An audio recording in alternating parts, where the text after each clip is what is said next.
अरे यार, तुम लोग आ गए।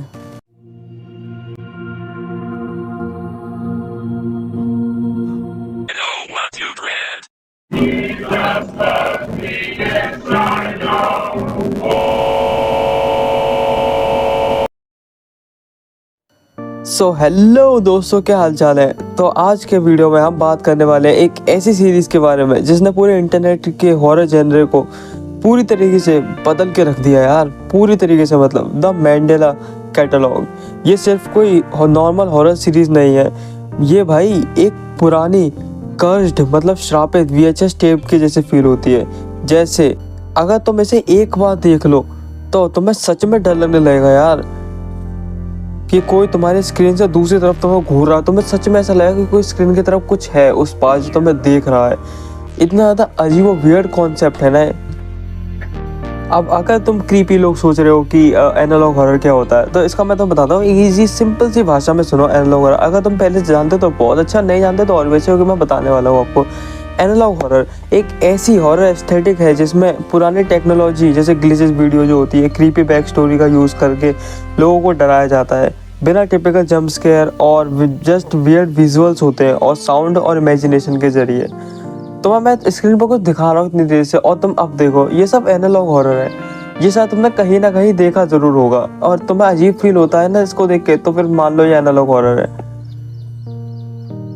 और अगर आप लोग एनालॉग हॉरर के फैन हो या फिर सिर्फ क्रीपी स्टोरीज पसंद करते हो तो ये वीडियो तक एंड लास्ट तक देखना, बहुत ज़्यादा मज़ा आने वाला है। इस वीडियो में कुछ अलग ही जानने को मिलेंगे आपको, कुछ थ्योरीज, कुछ पूरी स्टोरी और इसकी बैक स्टोरी, इसका राइज कहाँ से आया, ये कहाँ पे जा रहा है, क्या सब कुछ जानने को मिलेगा। तो चलिए फिर शुरू करते हैं।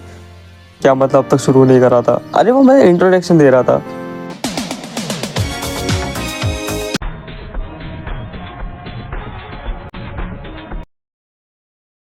तो चलिए फिर सबसे पहली बात करते हैं इसकी सेटिंग के बारे में। अरे यार मतलब वो वाली सेटिंग नहीं, चलो यार। मैंडेला काउंटी एक फिक्शनल जगह है जो एग्जिस्ट करती है रियल में, लोगों का मानना है।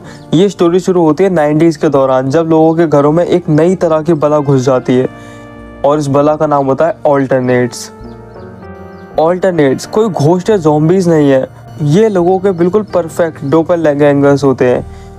मतलब शक्ल, आवाज़ सब चुरा लेते हैं, पर ये सब सिर्फ दिखने में लोग जैसे होते हैं। असली में ये लोगों की तरह नहीं होते। ये उनके दिमाग में घुस के कुछ ऐसी कंडीशंस में उनके दिमाग को ले जाते हैं जिस कंडीशन को हम कहते हैं mad, MAD, metaphysically awareness disorder. समझ लो ये इतनी खतरनाक बीमारी कि अगर तुम्हें किसी ऑल्टरनेट के साथ तुम ज़्यादा देर रह लिए तो सच जानने के बाद तुम्हारा अपना दिमाग तुम्हारा दुश्मन बन जाता है। इंसान अपनी जान तक ले लेता है, इमेजिन करो। और इसी तरह मैंडेला काउंटी के पास लोग पागल होने लगे। अब यहाँ से इस कहानी का एंगल और भी ज़्यादा डार्क हो जाता है।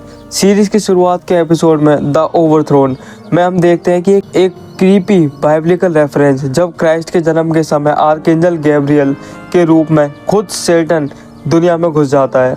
सेटन मतलब तुम जानते होंगे, मैंने इसके ऊपर वीडियो बना रखी है, उल्टी दुनिया का शैतान मतलब नरक का देवता।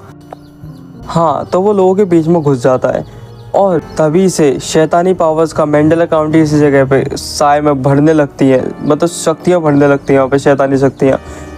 गैब्रियल, उसको देखो तो तुम्हें लगेगा कि वो कोई फरिश्ता है, इतना खूबसूरत, इतना ज़्यादा वैसा डिवाइन।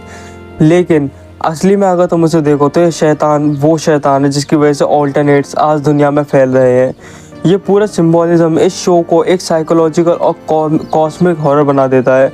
जैसे लोग कहते हैं ना, सच कभी कभी सबसे बड़ा डर होता है। कितनी गहरी बात कहती, ये पता सब कुछ मैंने सोच के रखा हुआ था बोलने के लिए, वही गहरी बातें कह रहा हूँ मैं। इस शो की सबसे खास बात क्या होगी?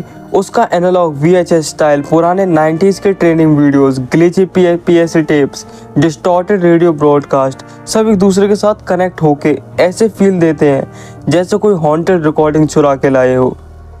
हर एक ग्लिच, हर एक बैकग्राउंड साउंड तुम्हें अनईजी फील कराता है। ये सब एक ऐसा एटमॉस्फेयर क्रिएट करते हैं कि तुम्हें यार अपने आप ही अजीब फील होने लगेगा।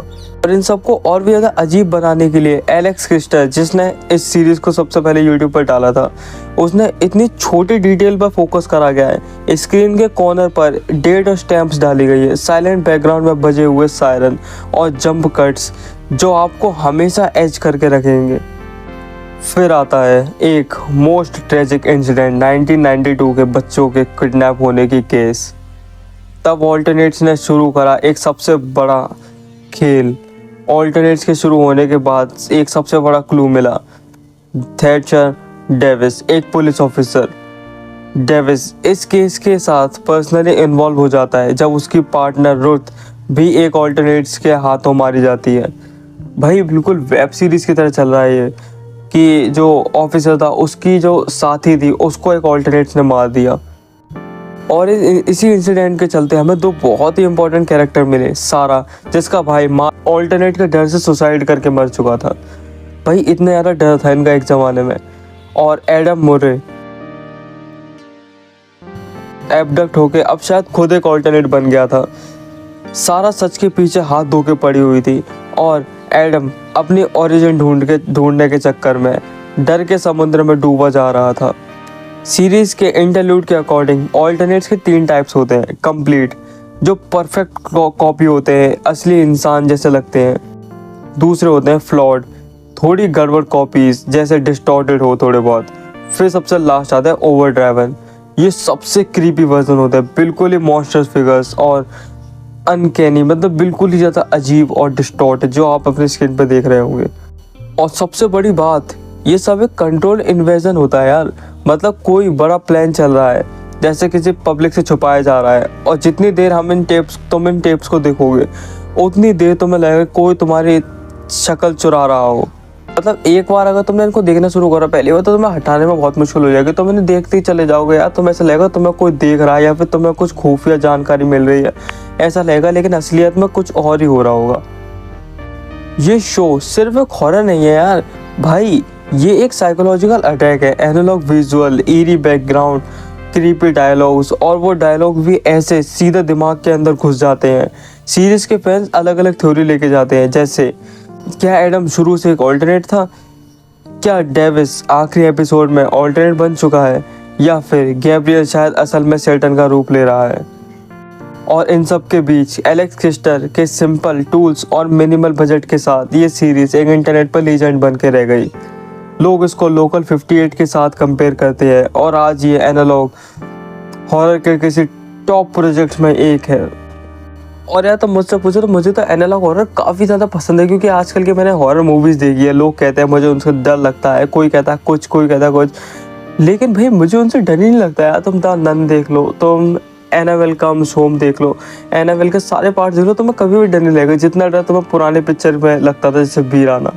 वो कितनी सही मूवी थी यार, मास्टरपीस थी। आज भी देख लो मज़ा आ जाता है। तो वही वैसा डर तो लगता नहीं है किसी मूवी, सच बताओ तो।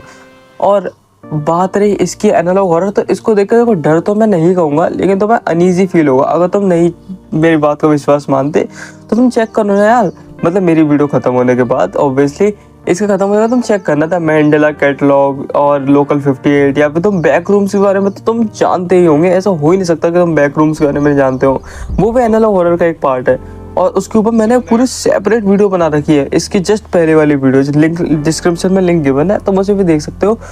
बैक रूम्स में एक ऐसी जगह है यार कि मतलब एक ऐसा येलो कलर का पूरा कमरा है, बिल्डिंग, जिसमें तुम अंदर जाने के बाद तुम बाहर ही नहीं जा सकते, ना अंदर आ सकते, कुछ भी नहीं भाई, बिल्कुल बंद पड़ा हुआ है वो। मतलब खुला हुआ है लेकिन तुम तब भी बाहर नहीं जा सकते। उसमें मैंने नो क्लिप के बारे में बता रखा है। नो क्लिप मतलब ऐसी चीज़ होती है कि अगर जैसे तुम रियलिटी से स्किप करके तुम दूसरी जगह पर पहुंच जाओ, जो कोई ग्लिच लग के तुम दूसरी जगह पहुंच जाओ, दूसरे ऑल्टरनेट डायमेंशन में, तो वो बैक रूम जो है वो ऑल्टरनेट डायमेंशन ही मान लो तुम्हें उसे एक तरह से। तो वो भी एनालॉग हॉरर का एक पार्ट है। और जो मैंने आज तुम्हें जितनी भी क्लिप्स दिखाई हैं वो भी एक एनालॉग हॉरर का पार्ट नहीं, वो एनालॉग हॉरर ही है। तो दोस्तों ये थी मैंडेला कैटलॉग की हर एक क्रीपी डिटेल। अगर आपको वीडियो अच्छी लगी हो तो लाइक मारो, सब्सक्राइब ठोको, और यार जो भी करो लिपा लिपी करो, जो भी करना है आपको, लेकिन सब्सक्राइब कर दो यार। और कमेंट में बताओ आपको क्या लगता है कि सच में हमें कोई घूर रहा है स्क्रीन के उस तरफ से, और क्या सच में हम सबके घरों में कोई टीवी के पीछे ऑल्टरनेट छुपा हुआ है, या फिर क्या ये सब एक मिथ्या है, फालतू की बकवास है जो अनएम्प्लॉयड लोगों ने फैला रखी है। अगर आप मुझसे मेरा ओपिनियन चाहते हो तो मुझे तो लगता है कि आपको सब्सक्राइब कर लेना चाहिए। और हाँ, टीवी ज़्यादा देर तक के लिए ऑफ मत छोड़ना, क्योंकि शायद कोई ऑल्टरनेट भी तुम्हारा इंतज़ार कर रहा हो। मिलते हैं नेक्स्ट वीडियो में, तब तक के लिए स्टे सेफ, स्टे स्केयर्ड, और सब्सक्राइब कर लेना, और मतलब ध्यान रखना अपना। बाय।